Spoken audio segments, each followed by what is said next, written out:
Welcome back, everyone. I'm Jenny Montgomery. I'm Brad Means. Thanks for staying with us.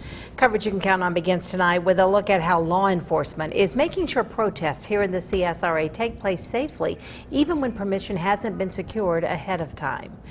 The Richmond County Sheriff's Office shows up at all of these events, but never shuts them down. News Channel 6's Renata Dubois sits down with the chief deputy about the office's response and more. Still quiet here in downtown Augusta, the complete opposite from Tuesday. Protests have been taking place throughout the week. People have been demanding racial justice. But you know what? A lot of those events cannot take place without law enforcement's help. You could just hear our voices echoing through the entire street. It was crazy. Everybody complied with all the rules. It was no type of rioting. Hands up! Don't shoot! Hands up! Don't shoot! Peaceful protests have filled Augusta streets since last weekend. And while people sending their messages of racial justice remained calm, mostly all of the gatherings have been spontaneous and with no permit. And this kind of protesting that's going on, there should be permits for to have this kind of gathering. To hold a demonstration in Augusta, this 4-page application for events on public property should be completed with a name and social security number and a written plan. It should be filed in enough time to be approved prior to any event.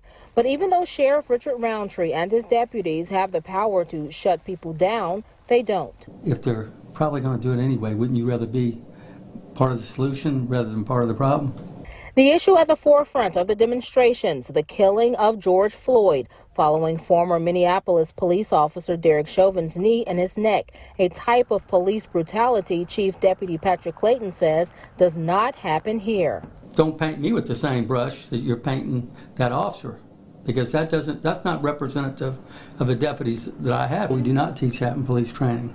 We teach that once you get once you get somebody in custody, once you make the arrest, once you get them under control, after that, your responsibility first is to get them under control, and then second after that is to make sure they're okay.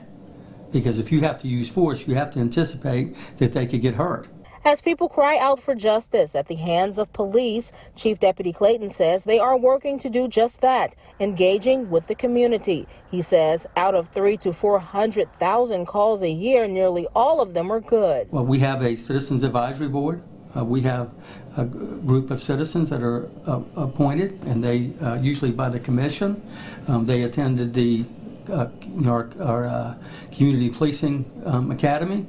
Moving forward, Deputy Clayton says people of color can rest assured knowing that if they come in contact with a Richmond County deputy, they have a high school diploma, spent 18 weeks at Augusta Tech Police Academy, and a training model we can all relate to, the same one Chick-fil-A uses. We implemented some of their training programs back so that our deputies understand what we're looking for.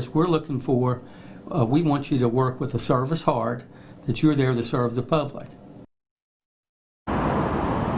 Now, many of you saw a photo online of some deputies lying on the ground joining protesters. Now, Chief Deputy Clayton says that they do not encourage for deputies to join in on protests, only that they keep them safe.